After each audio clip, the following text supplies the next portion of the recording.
Mars, the red planet, fourth rock from the sun. For centuries, we humans gazed at our neighbor and imagined an alien world. And as human technology advanced and telescopes brought it closer, we began to see signs of life. As the 20th century began, mainstream credentialed astronomers were looking at Mars, thinking that they saw evidence for a society, a civilization on the red planet. We Earthlings braced for contact. If there was life on Mars, what form would it take? We set off into space to find out. But as we approached the red planet, we discovered a new mystery. All the elements needed for life were there, so what happened? Where did everybody go? Mars is almost Shakespearean, a beguiling world. It's tricking us every way. Is Mars dead or alive? Some people think the planet was home to an ancient civilization. There was at one time intelligent life on Mars, and they built something. But hard evidence continues to elude us. If there's life there, we'll find it. Across the globe, the race is on to make the greatest discovery of all. We're joined by skeptics and believers alike as we try to determine if there really is life on Mars.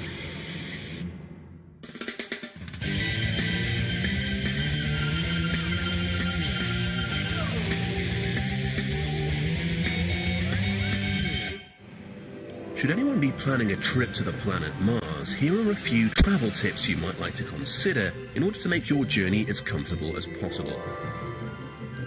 The expedition will take about 2.5 years, including approximately 12 months on board your interplanetary spaceship. So, make yourself comfortable. You should plan your provisions carefully.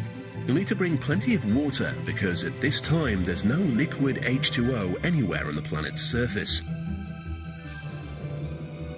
You'll also need an effective spacesuit and a sufficient supply of breathable air. And finally, Mars is about 1.5 times further from the Sun than Earth, which means it's a cold world where the temperatures can drop to a chilly -90 degrees Celsius. So remember to dress warmly. But these technical issues aside, Mars has much to offer. It's home to the largest known volcano in our solar system, a magnificent Grand Canyon, and breathtaking deserts. And for all those interested in culture, a visit to the celebrated Face is a must. All in all, a trip to Mars is sure to be a rewarding one.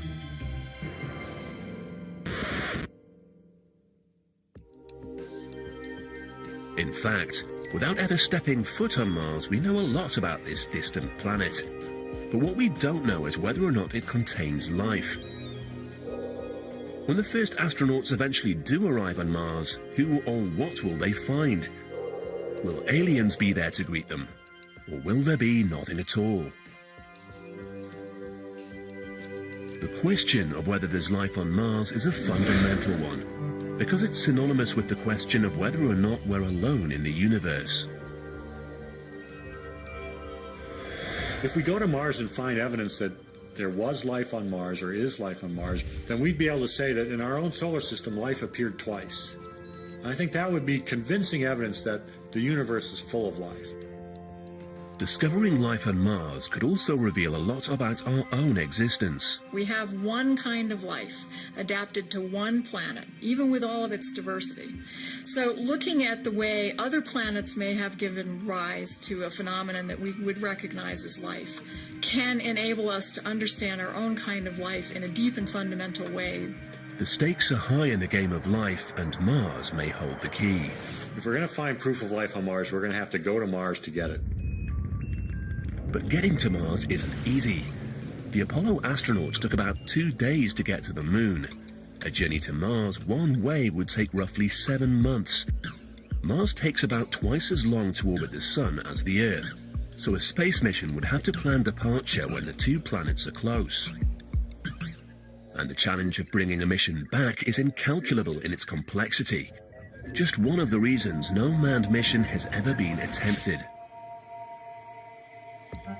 But that's exactly what Dr. Robert Zubrin of the Mars Society wants to do. Zubrin is an astronautical engineer with 15 years' experience in the space industry. He's been planning a trip to Mars for the last 2 decades, and he's come up with a novel way to do it. If we want to go to Mars, we need to travel light, live off the land. What makes a Mars mission so prohibitively expensive is the amount of mass, mostly rocket propellant, that would have to be sent there and back. But Dr. Zubrin's plan is to take only enough supplies to get there, then make the rest on the planet itself. There's 3 things we want to make on Mars. First, most importantly, propellant. After that, water. And third, oxygen. We can make all 3 with this machine. Here's how it works. The Martian atmosphere is 95% carbon dioxide gas. We pump that into the reactor. We mix that with a little bit of hydrogen. You can make that reaction produce either methane or carbon monoxide or any mixture of the 2. And water. The methane and carbon monoxide mixtures can be used as rocket propellants for the return trip to Earth. The water, we could keep the water and drink it, or we could electrolyze it into hydrogen and oxygen. The oxygen that comes off, we could use as breathing oxygen, we could use as rocket propelled oxygen. That's how the machine works. It makes your fuel, it makes your oxygen, it makes your water. That means there's enough room on the spaceship for food. It looks simple, and it's not just theory. Working with simulated Martian air, Zubrin has spent years testing and refining this technology. This is a subscale methane, carbon monoxide, oxygen rocket engine. It all works. It works great. These are great propellants. We start them right up with a spark plug time after time. Despite Zubrin's work, current thinking is that it's too expensive and too dangerous to send a manned mission to Mars. Instead, the international space community has deployed a range of unmanned robotic explorers on and around the planet. But Zubrin points out that using robots to do field research leaves a lot to be desired. Okay, we can send robots to Mars. And I support sending robots to Mars. I think we ought to send a lot more robots to Mars. Okay, robots can make all kinds of discoveries. They can give us all kinds of data. They can image the surface of the planet and possibly identify interesting targets for exploration. But they won't tell us the answers that we need to know. They won't tell us if there's life on Mars. So what does Zubrin think about the possibility of life? I think that a naturalistic view of the universe would suggest that the Earth is not special, and that if life can evolve here, it could evolve elsewhere where environmental conditions are similar. And if there's life there, we'll find it. But there could be an easier way to find out. In fact, the answer could already be right here on Earth. Every year, hundreds, maybe even thousands of aliens come to our planet. Most arrive quietly and go unnoticed, but some enter the atmosphere in a blaze of glory. These aliens are meteorites. For centuries, these rocks from the sky were treated as curiosities, and often ended up in local museums or private collections. But the information meteorites contain is so valuable that these days the scientific community sends search parties to find them. Meteorites fall randomly all over the Earth, but one of the most popular hunting grounds is Antarctica. Every year, scores of scientists risk their lives and head to the frozen continent. There, they conduct systematic grid searches of the icy landscape, looking for telltale dark shapes against the blue-white of the ice. It was on an expedition such as this that one particular meteorite was found, one that shook the scientific community to its core. The Discovery team sent it to a special facility at the Johnson Space Center in Houston, where NASA keeps its aliens. This is 84001, also known as the Allen Hills meteorite. The strange green rock was kept under strict quarantine. It was processed, examined, and rigorously interrogated for information about its home world. And although it took 10 years, investigators finally learned the truth. This rock came from Mars, and it had a secret to tell. Today, Rock 84001 speaks to us across all those billions of years and millions of miles. It speaks of the possibility of life. The best evidence of life on Mars may not be hidden deep within alien rock at all. There are some people who believe that a vital clue is staring us right in the face. Richard Hoagland has dedicated his life to examining imagery transmitted to Earth from various Mars orbiters, surveillance systems that have circled the red planet for over 30 years. In the first pictures that the 1976 Viking orbiters sent back from the planet's surface, Hoagland saw something incredible. I looked at this and it was like, oh my God. This thing had symmetry, it had proportion, it looked like a statue. Hoagland is referring to this remarkable image, a face-like structure the size of several city blocks. And that's not all Hoagland thought he saw. There were other structures surrounding the icon, eroded by time, that resembled the ruins of a monumental city. It looked eerily like an aerial photograph taken flying over Giza, looking down at the pyramids on the Giza Plateau. It looked like a ceremonial complex built by somebody with a huge sphinx-like creature staring up into space from the sands of Mars at the telescope orbiting 1,000 miles overhead. Somebody was down there, and they cared enough to leave the very best.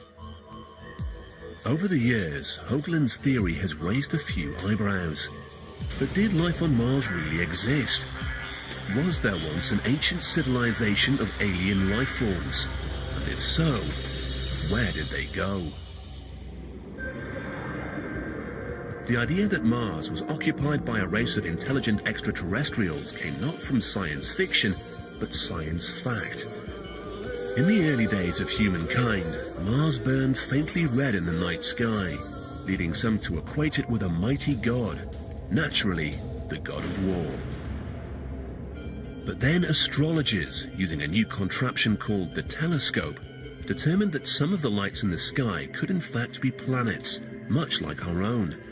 And that meant there might be other civilizations and other life forms out there.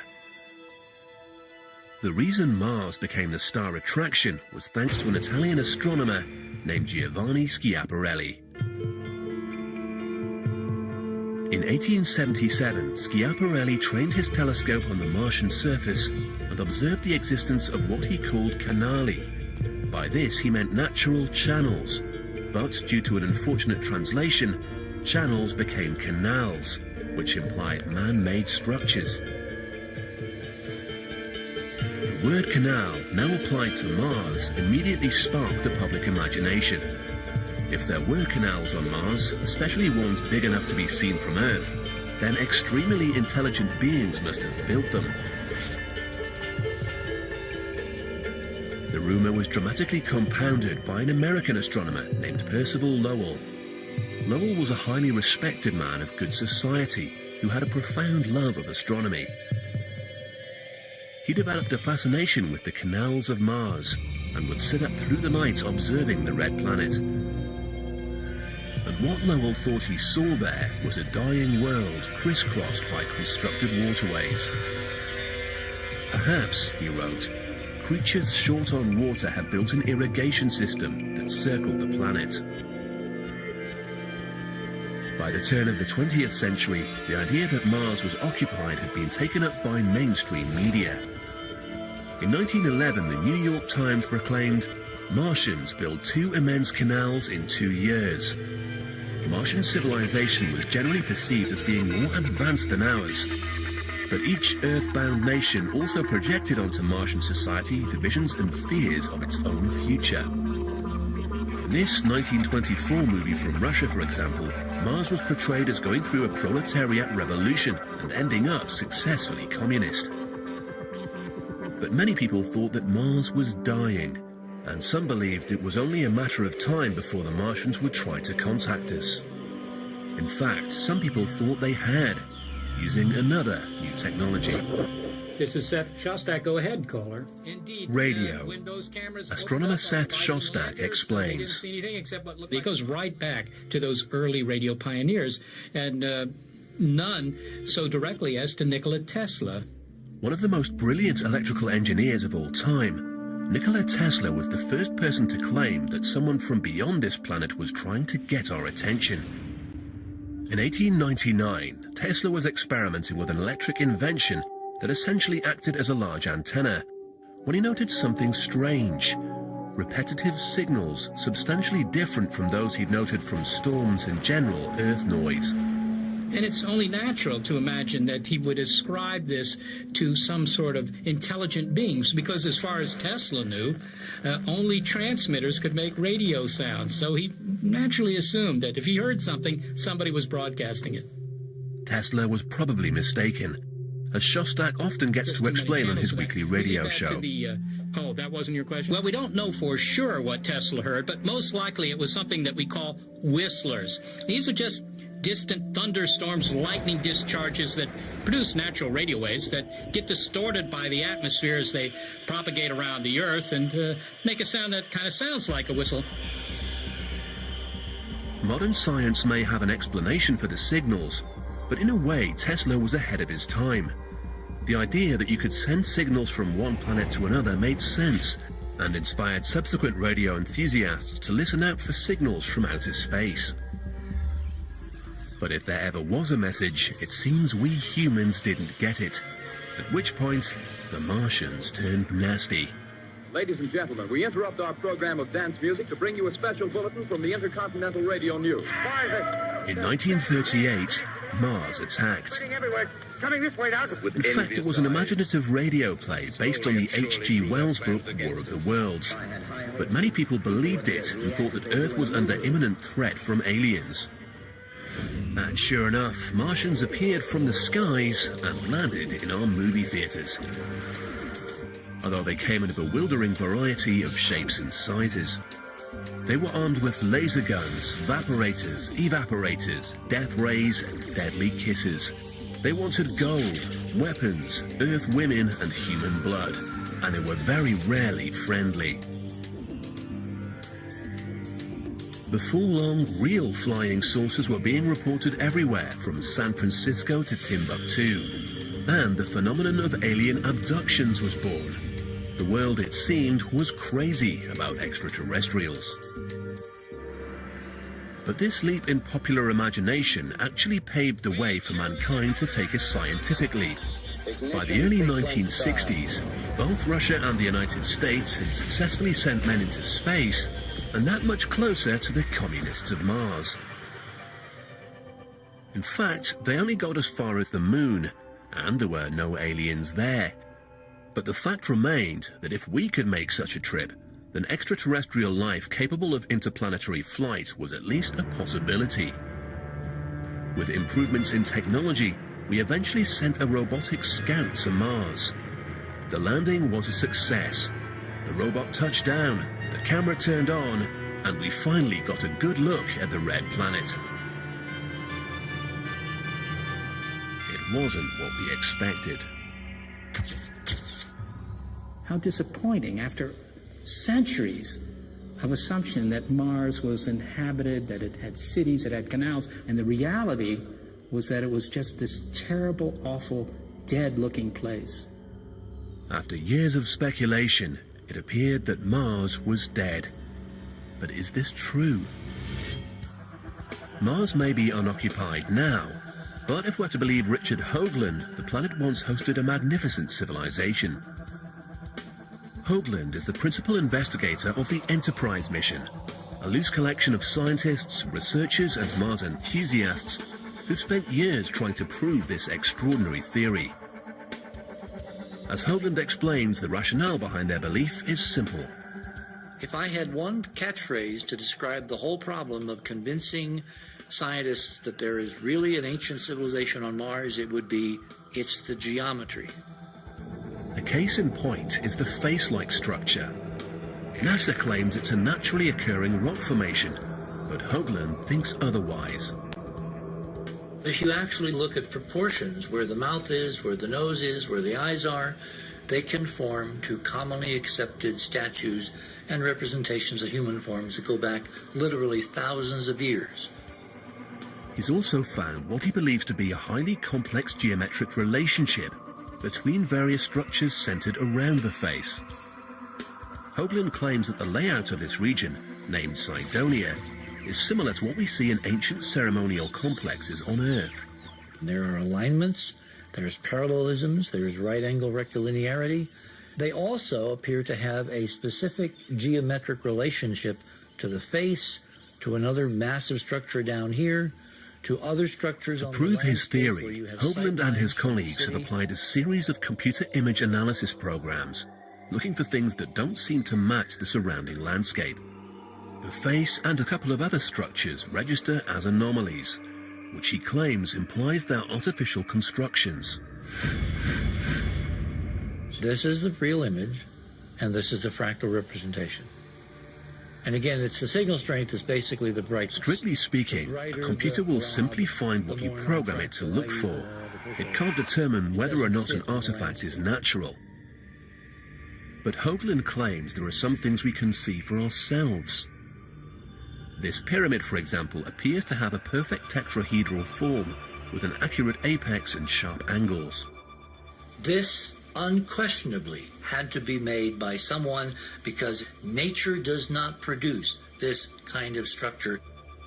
If we were to land someday, find the entrances to this thing, walk inside, because if the exterior is preserved in this extraordinarily pristine form, imagine what waits us on the inside. But if there was a civilization, what happened to it? That's where things get interesting, but that's where we obviously cross the line from science to speculation. We have no ground truth, unfortunately. Hoagland thinks that NASA hasn't investigated these claims because the government is hiding something. I believe there's a cover-up. Call it a conspiracy if you will, except they're not called conspiracies, they're called policies. According to Hoagland, it all goes back to an obscure Brookings Institution study commissioned by NASA and published in 1960. There is a section devoted to the implications of NASA's discovery of extraterrestrial life. And the document recommended that if we were to discover, i.e. NASA were to discover evidence of extraterrestrials, that it should be basically kept secret, because it had the potential at the limit to destroy civilization. The argument appears to be that where one civilization comes into contact with another that's more technologically advanced, the first civilization's in trouble. So could the US government be covering up aliens to prevent a societal meltdown? In fact, all the Brookings report really suggested was that we should do more studies. Hardly sinister stuff. Seth Shostak also thinks that there's a fundamental flaw in Hoagland's cover-up theory. Well, doggone it, if the aliens are really here and they're really advanced and they're really malevolent, as they could conceivably be, then it really doesn't matter what the government does it? This is Bambi meets Godzilla, and Godzilla's going to win. Shostak himself works for an organization that operates on the assumption that not only is there life out there, some of it has technology.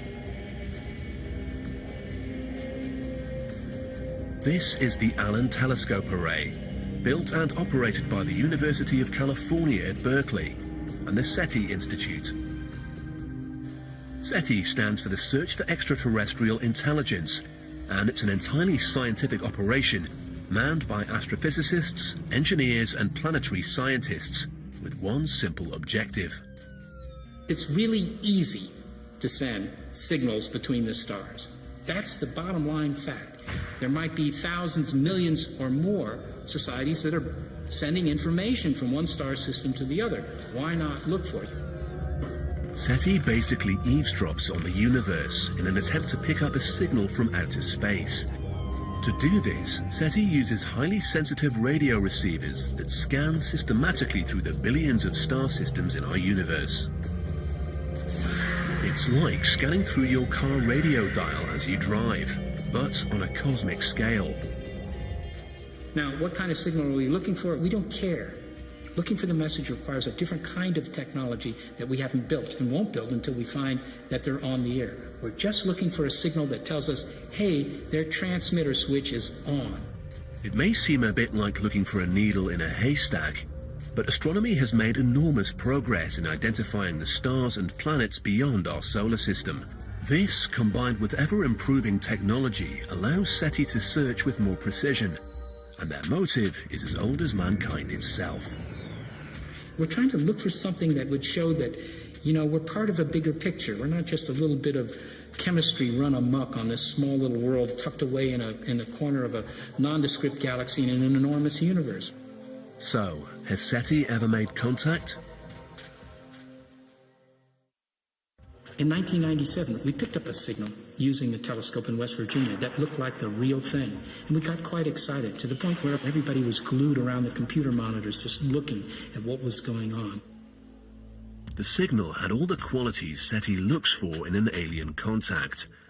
One was that it occurred on a very narrow frequency.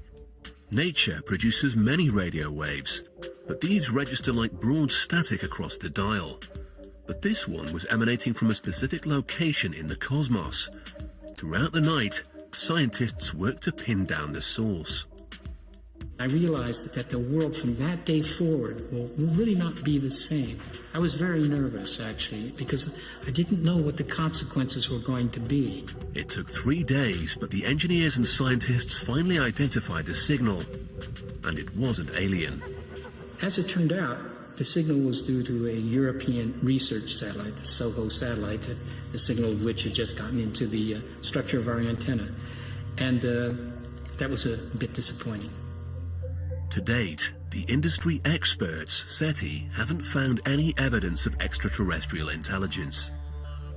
As of now, one thing you can say, and that is we have not conclusively proven the existence of any life, intelligent or not intelligent, beyond the bounds of Earth. So what does this mean for Mars? 30 years of remote observation so far appear to have done nothing but confirm that our nearest neighbor is dead. But the idea of life on Mars has begun to make a comeback, and it's all because of water. When NASA scientist Chris McKay saw the 1976 Viking images of a dry, barren Mars, he was intrigued. I remember the overwhelming impression I got was, the lights are on, but nobody's home. What McKay is referring to is what he poetically calls the ghost of water past. Here in the Mojave Desert, he explains what he means. There's no water in this lake bed now, but the geology, the surface of the ground, shows evidence that there was water here. And that's what we see on Mars. We see dry lake beds. We see river beds that have no water in them, but clearly did at one time. And this is the evidence that Mars had water. And it's that water that's of interest to us from a biological point of view. The Mojave actually gets more than 12 centimeters of rain a year. But Dr. McKay uses this desert as a near waterless zone in which to conduct experiments relevant to his theory about Mars. And it seems that life can thrive in these conditions. We find microscopic life, microscopic algae, that have learned to survive under dry conditions. This organism, this algae, is the dry version of pond scum. They wait out in the dry for months, maybe years, and then a rain comes and they very quickly set up shop and do their biological thing, and then it gets dry and they shut down and wait again. Dr. McKay isn't claiming that Mars is populated by desert algae, but he thinks the odds are in favor of past life. If we were to imagine what would the last Martian have been like as Mars went from a fairly wet, Earth-like environment to the dry desert that it is today, it would have been probably an organism like this. So, according to McKay, if life ever existed on Mars, it was probably microbial. And microbes bring us full circle. Some scientists believe we've already found life on Mars because of some mysterious clues discovered in a Martian meteorite. Life on Mars may be less to do with little green men and more to do with little green rocks. The 1976 Viking mission to Mars was a triumph of modern space exploration. But one unexpected bonus was information that could be used to further study our alien visitors, the unidentified meteorites sitting in cold storage on Earth. Well, we've had meteorites we've known were meteorites for 100 years, but we didn't know they came from Mars until Viking landed and measured the gases in the atmosphere, and scientists studied the gases in these meteorites and showed that they were the same. But how does a Martian rock get to Earth in the first place? Scientists think that an explosion, probably caused by the impact of an asteroid hitting Mars, blasts a rock off the planet and into space. It then hurtles around our solar system until, if it's very lucky, it gets caught by the gravity of our planet and plunges to Earth. For NASA scientist Dr. Everett Gibson, these meteorites have sparked a remarkable voyage of discovery. For one to have life, you have to have the presence of water, you have to have the presence of carbon, you have to have an energy source, and you have to have geological processes. All of these four fundamental things are seen within the Martian meteorites. So, the conditions could be right for life to exist on Mars, perhaps in the past. And it seemed that NASA was about to prove it, thanks to that odd little meteorite, 84001, from Mars. 600 million years after this rock was formed in the crust of Mars, you get water percolating through the rocks, saturated in carbon dioxide from the Martian atmosphere. As the water basically evaporates away, it potentially leaves the carbonate behind. The meteorite confirmed that Mars had once been wet, but there was more. The carbonates contain organic matter. The carbonates contained an iron oxide mineral, magnetite. Here on Earth, magnetite, essentially magnetic crystals, is often produced by microscopic life forms. The investigators then looked even closer using the most powerful microscope at their disposal and got an even bigger surprise. They saw what looked like minute worm-shaped structures. The scientists were elated, but cautious. We said one explanation could have been biology operating. Could have been the signatures of something like a life process. Was this all finally confirmation that there was life on Mars? From the moment they were first announced, the microbes have been controversial. Critics say that the carbonates, organic matter and magnetite crystals can be explained through other non-life processes. And many people believe that the worm-like structures are actually clumps of a coating material used to examine the sample in the laboratory.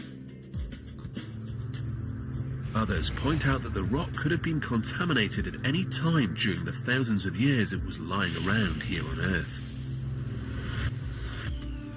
But nonetheless, the possibility of ancient Martian bacteria has reinvigorated the theory of life on Mars. If, once upon a time, Mars had been warmer and wetter and had some early form of microbial life, did it survive, thrive and grow up to build complex structures? It's a nice idea, but it seems unlikely, especially when you consider that conditions on Mars are dry, radioactive and extremely cold. It's often suggested that surely nothing could survive in this hostile environment. But perhaps we've been underestimating the nature of microbial life.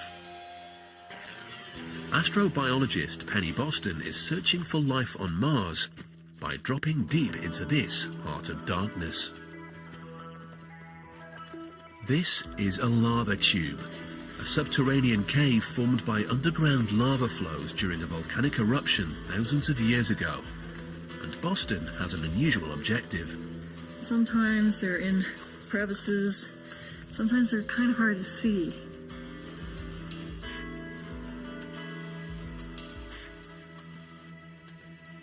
Ah, there's one. This is an extremophile. We're looking for what we astrobiologists call extremophiles in this environment, and that means that they're organisms that are living in very difficult conditions. In this particular case, these organisms are living in a very cold cave right around freezing. They are making their living without benefit of sunlight, and there's almost nothing to eat in this cave. In recent years, scientists have discovered tenacious microorganisms living in all forms of extreme environment. And if they can do it on Earth, why not on Mars? We think that Mars is covered with lava tubes. We believe that by looking at organisms that live in these extreme circumstances on Earth, we can learn a lot more on Mars, and that similar Martian organisms may be able to persist on Mars in places very similar to this lava tube. To find out, Dr. Boston has created her own little Mars environment biospheres. Essentially, she's exposing a range of microscopic Earth life forms to a variety of elements that can be expected on Mars. They have been subjected to Mars-like levels of high ultraviolet radiation and Mars-like temperature cycles. We have given them atmospheric compositions from very low levels of carbon dioxide with nothing else to perhaps 1/10 the density of Earth's atmosphere, and tested them under those conditions. So far, she's isolated 36 different strains of organism that thrive quite happily, meaning that in theory at least, life could survive the harsh conditions of Mars. But there's one problem.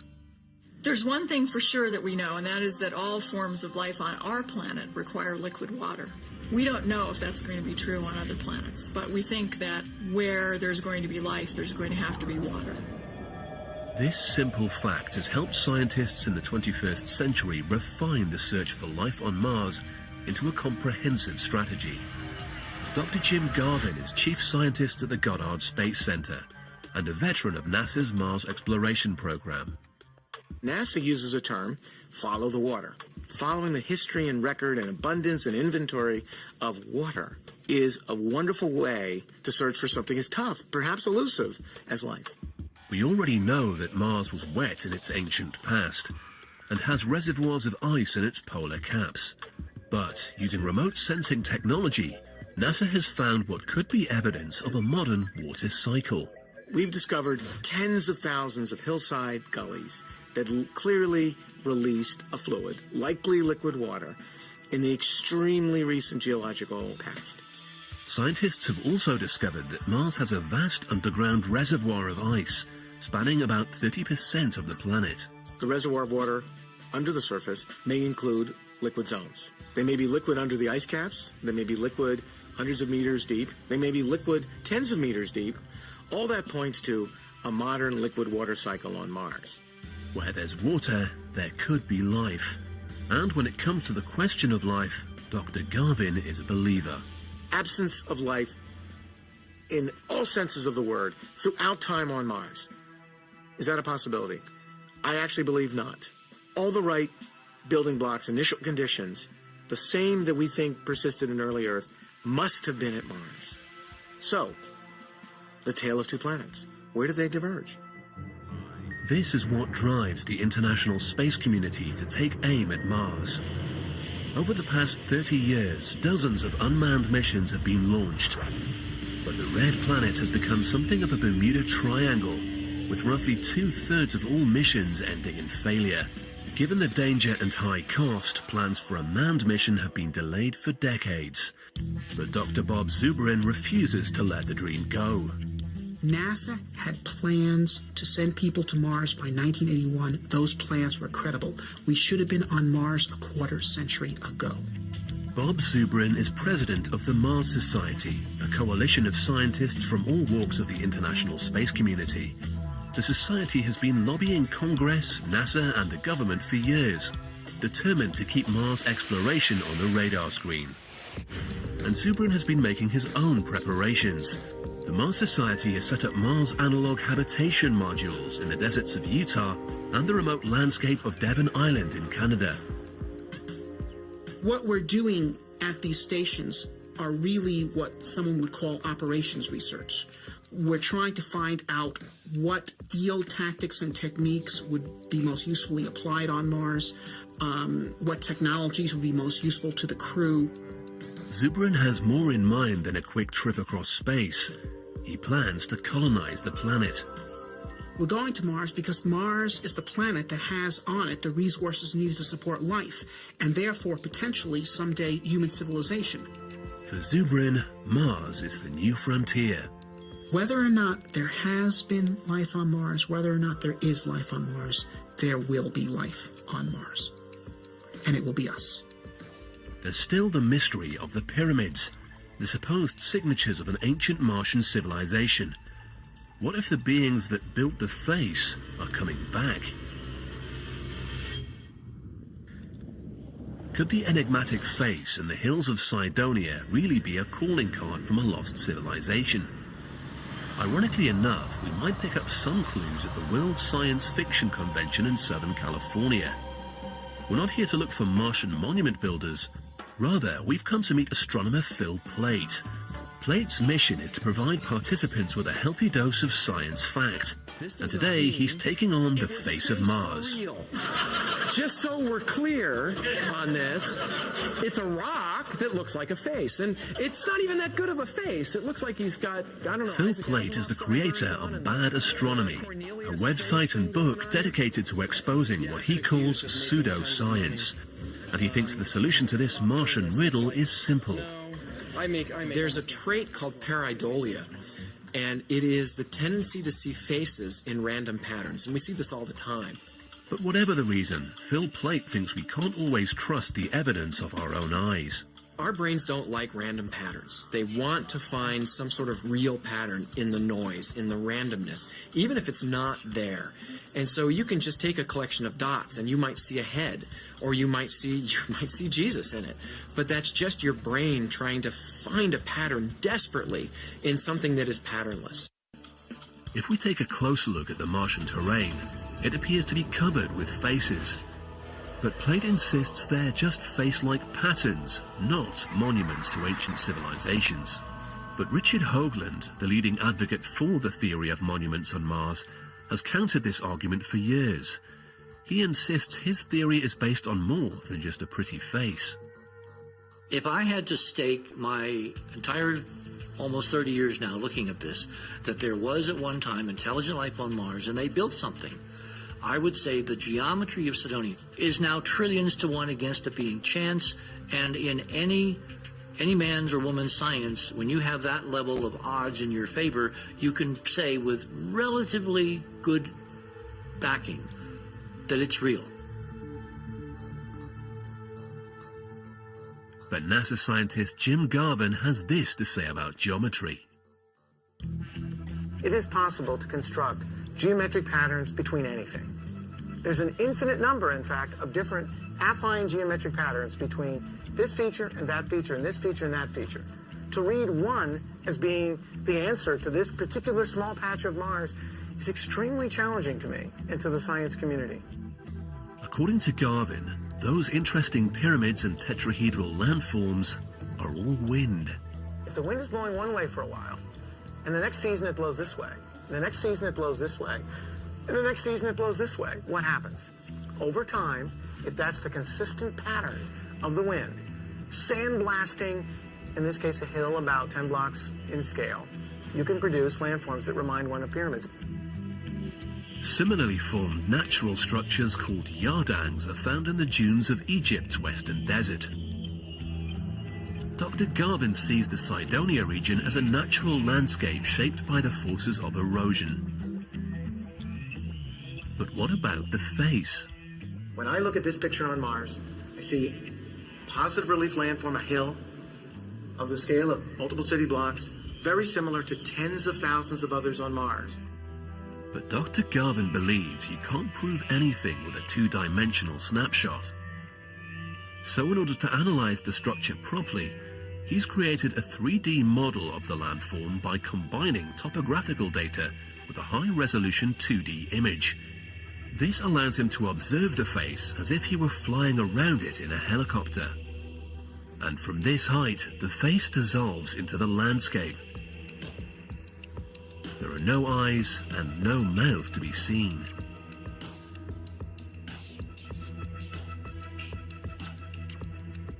There's a lot of different interesting ways to look at this feature. The simplest way is the natural way. And that's always worked well in science. Some people wonder why NASA doesn't just send one of its robots to investigate. But considering the enormous cost and the physical challenges of dropping a priceless asset such as a Mars rover, all targets need to be chosen with careful consideration on the basis of scientific priorities. Why would we consider this a first priority? And that's the question I leave you with. We're looking for our origins in the history of life in the universe. And there is no evidence that that has a bearing on that question today. Some people will continue to believe in the magic of ancient monuments, while others stick with the proven world of modern science. For centuries, the red planet has kept us guessing. I think odds are we won't find life. There's no evidence, so I'm not going to bet my house either way. The desire to know if there's life on Mars is so strong because it affects our own place in the universe. We live in space as small, minuscule amounts of the matter that is the bigger space. The more we understand the history of life in this solar system, in this universe, the more we understand our own life and our own destiny. It's been 30 years since a human last set foot in another world. If space exploration is to become a reality, not just of the past, but of our future, perhaps it's now time to set our sights on Mars. There's some moments in history where you have the capability of doing something important, and I think that this generation has the capability of finding out whether we're alone or not. It's something we all need to know. If we search the universe and we find no evidence of life, we should start taking seriously the possibility that life on Earth is unique, really unique, and that in a very real way, the contribution of Earth to the rest of the galaxy, to the rest of the universe, may be life itself. Perhaps even our worst Martian nightmare is better than finding out that we really are alone in the vastness of space. But if life does exist elsewhere in the universe, our best hope of finding it remains with the red planet, the remarkable neighbor that we call Mars.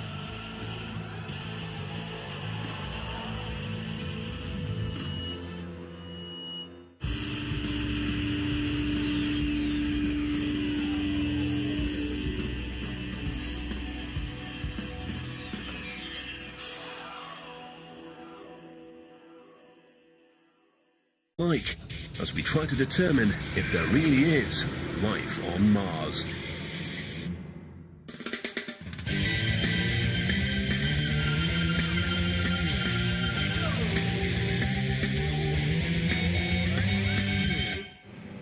Should anyone be planning a trip to the planet Mars, here are a few travel tips you might like to consider in order to make your journey as comfortable as possible.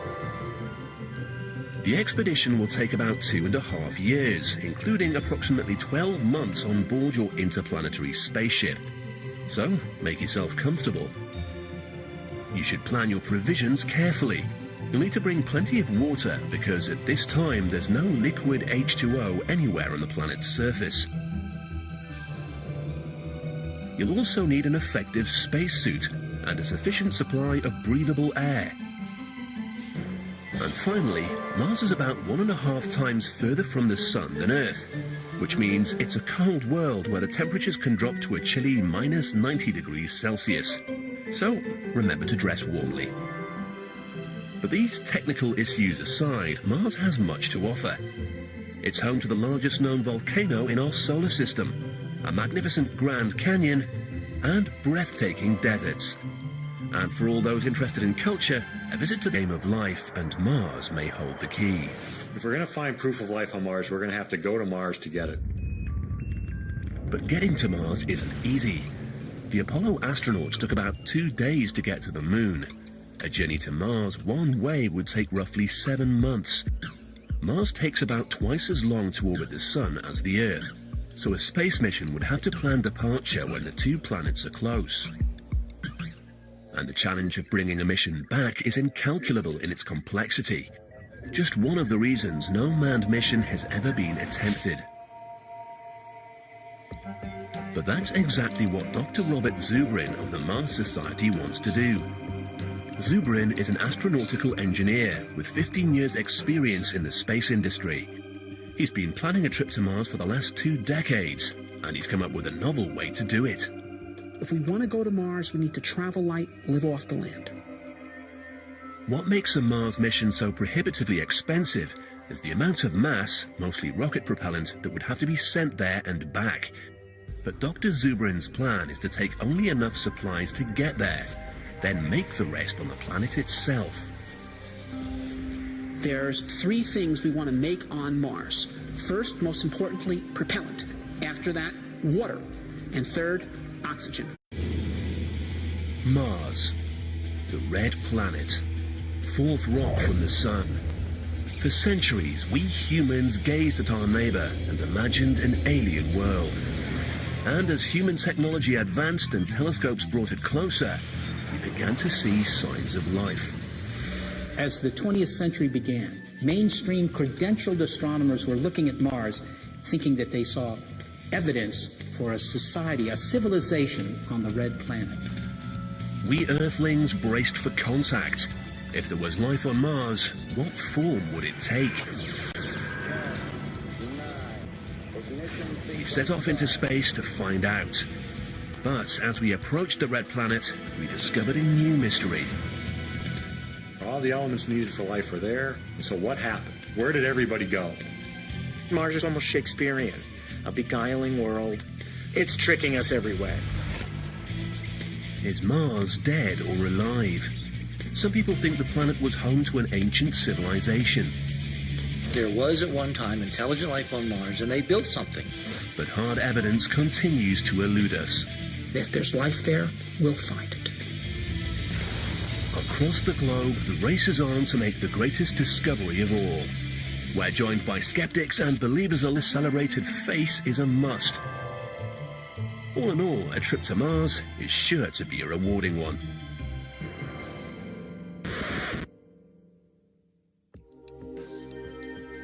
In fact, without ever stepping foot on Mars, we know a lot about this distant planet.